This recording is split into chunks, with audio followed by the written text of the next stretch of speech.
trying to get the richest I've never been in my life. You know what I'm saying? Right now, if you can see, man, your boy iced out, man. I probably got over 75 bands worth of jewelry on me right now. This is Raheem Grant, and in 2017, he was going to take his rap game to a whole new level, but no one could imagine what bought him the fame he desired. I do not care if I go to jail for the rest of my life. So what really happened on this fateful night of the recording? Let's find out about the rapper who filmed his own bloody murder. But before that, please don't forget to like and subscribe. A twisted love story. 28-year-old Ciara Harp was the ex-lover of Raheem Grant and the mother of their 3-year-old girl, Angel. In 2017, they all lived together in Riverdale, Georgia, despite not being a couple. Raheem was only 3 when he discovered his passion for music. He picked up the drums and then started rapping to beats he'd make. He got his first break at the ripe age of 7 when he worked on Showtime at the Apollo, an educational show for kids. As a teenager, Raheem adopted the rap name Red Beezy. He started making music for others as well as his own tracks. He became well known in Atlanta's rap scene and even got to perform as an opening act for Ludacris. His mom, Geraldine, managed his career from a young age, supporting his passion and encouraging him to connect with bigger artists. And in 2018, he was set to go on his first tour across the country. We're really working with a lot of people, making a lot of connections, you know what I'm saying, that usually wouldn't be made. You know what it is, like real mob connections, dog. What is it that you want to accomplish this year? Get money. You already know it, man. I'm trying to get the richest I've never been in my life. But beyond his rap persona, Raheem was a dedicated dad who loved spending time at home with Ciara and Angel. Although Raheem and Ciara weren't romantically involved, they decided to raise their baby together when Ciara became pregnant. So they set up their home in a secure, gated community to provide a safe environment for their daughter. However, Raheem faced a challenge as he wasn't officially recognized as Angel's father on her birth certificate, and he didn't have custody rights. Ciara worked in marketing for local bars and clubs where she crossed paths with Raheem. Their relationship blossomed amidst the hustle and bustle of the venue, leading to unexpected parenthood. Despite the unconventional circumstances, both Raheem and Ciara embraced the idea of becoming parents. Ciara was determined to be a loving mom, dedicating all her energy and resources to raising Angel. For Raheem, Angel symbolized an opportunity to aspire for greater things, to earn more, and to pursue meaningful goals. Even though Raheem portrayed the image of a tough gangster rapper, he also spoke out against the violence prevalent in the rap industry. He chose not to carry a gun in conflicts with rival artists, advocating for peace instead.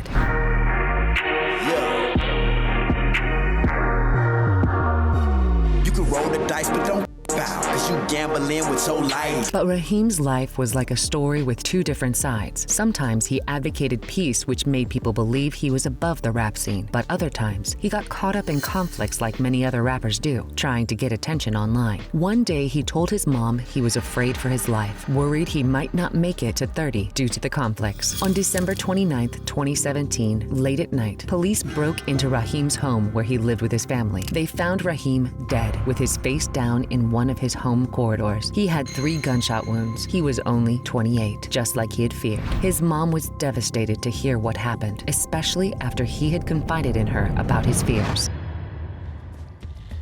2 different stories. However, this is where it gets suspicious. That evening, police in Riverdale entered Raheem's house to arrest him. They were under utter shock to discover him laying there. Around 10:50 p.m. on December 29th, a neighbor called 911. Ciara and Angel were at the neighbor's house, and Ciara was bleeding heavily. She was so frantic that she could barely speak. The neighbor said that Raheem was probably responsible for this. Ciara was too shell-shocked to comment on this, and this is why the police had rushed to the Riverdale gated community that fateful night. They came to arrest a DV attacker, but found a dead man instead. When the officers arrived at the neighbor's house, they found Ciara with on her legs, screaming and crying while holding her daughter dearly, afraid for their safety. The news spread rapidly across the internet, leaving people in disbelief that Red Beezy, who claimed to oppose violence, could be abusive. Detectives faced a daunting task in unraveling the truth, especially as Ciara was still incoherent. Initially, the forensic team discovered a knife with red marks discarded on the floor of Raheem and Ciara's residence. However, it was within the neighbor's home that they found the firearm. Upon checking its records, authorities learned the firearm belonged to a member of Raheem's family. Yet when questioned, Raheem's mother Geraldine defended her son, denying any ability for violent anger. She pointed to Raheem's tendency to walk away when and upset, and his dislike for aggression, which was proven by his public statements. However, Geraldine pointed the blame at Sierra, accusing her of opportunism and obsession with her son. She said that Sierra intentionally became pregnant to trap Raheem and benefit from his luxurious lifestyle. In Geraldine's view, Angel was merely a pawn in Sierra's scheme. The detectives thought Geraldine's theory was far-fetched and that she was in denial that her son could be involved in DV.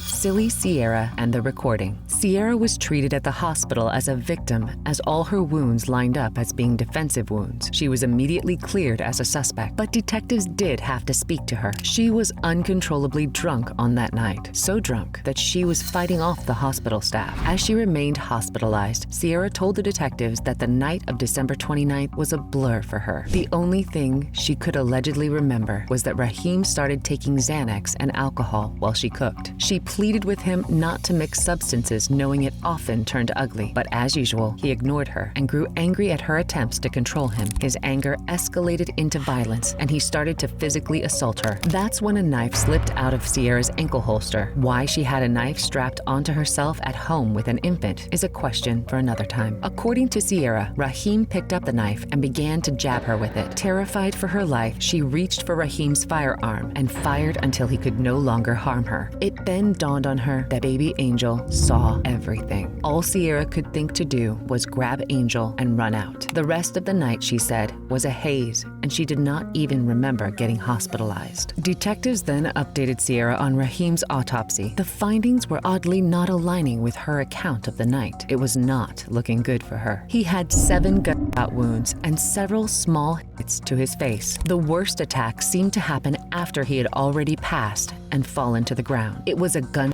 wound to the back of his head while he was laid deceased face down on the ground. This made Sierra look like a calculated and evil murderer. She tried to defend herself by saying she could not see due to blood being in her eyes, and the hit marks on his face were self-inflicted by him. Sierra was spewing complete nonsense. Was her hysteria on the night just an act? The detectives pressed her harder for more information, and she finally said, okay, there was another witness. So that night, Raheem was chilling with his friend Elise Jones. Since Sierra and Raheem weren't exactly exclusive, they were cool with each other dating others and bringing them over. Sierra stated Elise was around when the argument kicked off between them, but when Sierra reached out for assistance, Elise left the apartment. The detectives questioned Elise later about what went down. Elise claimed she didn't see any physical altercations. She mentioned she was just chilling on the couch when Sierra and Raheem moved to another room. She heard them going at it, which weirded her out, so she texted Raheem saying she was leaving and then left without seeing them. As more clues rolled in, Sierra was looking less and less believable. Meanwhile, Geraldine spoke with the detectives again around that time, and she dropped a crucial piece of information. She told the detectives that she always told her son to record everything on his phone whenever he felt like he would get in trouble, and that they should check if anything was on there. Luckily, the police already had Raheem's phone from the crime scene. However, they left it in a locker as they didn't have the passcode. Funnily enough, they managed to get the passcode out of Sierra, telling her they needed it to wrap up the case. What was found on the phone was shocking. Detectives never thought they would see something like this. Raheem managed to record his own entire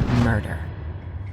Recording play-by-play. The phone was a gold mine. The first video on the fateful night of December 29th showed Raheem in the bathroom with his face bruised and red. He pointed the phone camera to the mirror while he explained all the awful things Sierra was doing to him. He continued to say he was in extreme pain, and he cannot believe that the mother of his child can do such things to him. And if you listen closely to the footage, you can hear Sierra screaming crazily from another room in the background. All of a sudden, a bullet catches Raheem in the video. He drops the phone to the floor, but luckily it keeps recording. Then we can see Sierra walking with a gun in her hand, but what is extremely noticeable is that she is wearing shorts and her legs are unscathed. Yep, this means that she had no defense wounds and that she must have mutilated her legs herself. She gone girled herself. Sierra then noticed the phone was filming the situation, so she quickly stopped it and decided to film herself. She acted like a victim and started claiming that she had been being used in their situationship for the last 4 years. Very sadly, in the background, you can hear Raheem on his final breath saying, "Sierra, do not do this," and warned her that she will go to prison for the rest of her life. Even though she had shot him, he was still worried about her. That shows his true character and love for people. But how did Sierra respond to this? I I do not care if I go to jail for the rest of my life. Sierra fired several more shots. With his last ounce of power, heartbreakingly, Raheem said he was going to die. His last words were, "Can I hug my daughter?" Sierra replied, "You can crawl to her, mother." Sierra then fired into his head 2 more times. What a monster. Chaos in court. The 13 minutes of footage on Raheem's phone were extremely incriminating, and not to forget that poor baby Angel witnessed the murder of her own father. After Sierra was confronted with the evidence, she tried to lie her way through and continue claiming it was self-defense. She even went on to call Raheem a monster. However, as the evidence was so prevalent, on February 22, 2018, almost 2 months after that incident, Sierra was arrested. Thank God. But why did she do this? What was the motive behind this brutality? More information came out. Just 1 month before the brutal murder, Raheem requested full custody of their daughter, and Sierra complied. But we still don't understand why she just ended up murdering him. Sierra's hearing was a circus. She was berated. Take a look at this. How mad do you have to make your own mom to have her ask the judge to sterilize you? This murder case is taking family drama to new levels, pitting a mom against her own daughter. We, the family, asked the court to sterilize Sierra Hart to prevent any more children being born. We also asked for the highest punishment of life without parole. This was Sierra's own mother. Envious nature took control, and you murdered Raheem for moving on without you. You repeatedly hurt the family, our family, and all the people who ever tried to help you.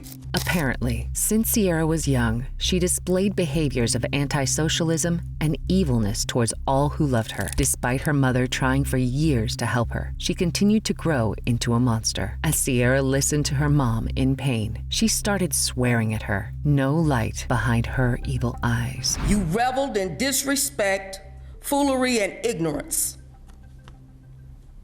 Wherever you went, chaos and trouble was sure to follow. Sierra was sentenced to 125 years in prison. Rest assured, she can never murder an innocent person again. But before hearing her punishment, Sierra turned to apologize to Geraldine and asked the judge for leniency. Obviously, this was a ploy to request the judge to take it easy on her. And I throw myself at the mercy of the court. I truly apologize, and I'm very sorry. To further prove Raheem was not a violent man, why would Sierra be okay to leave their daughter with him in full custody if he was such a person? Speaking of Angel, she was shortly taken by CPS as the investigation continued. However, she is now being raised by Sierra's mother. She is in safe hands and has a family that loves her and dotes on her. We just hope that she can overcome the trauma she's experienced from this. What are your thoughts on Sierra and Raheem? Were you a fan of him? Let me know in the comments. Don't forget to like and subscribe. Thank you for watching.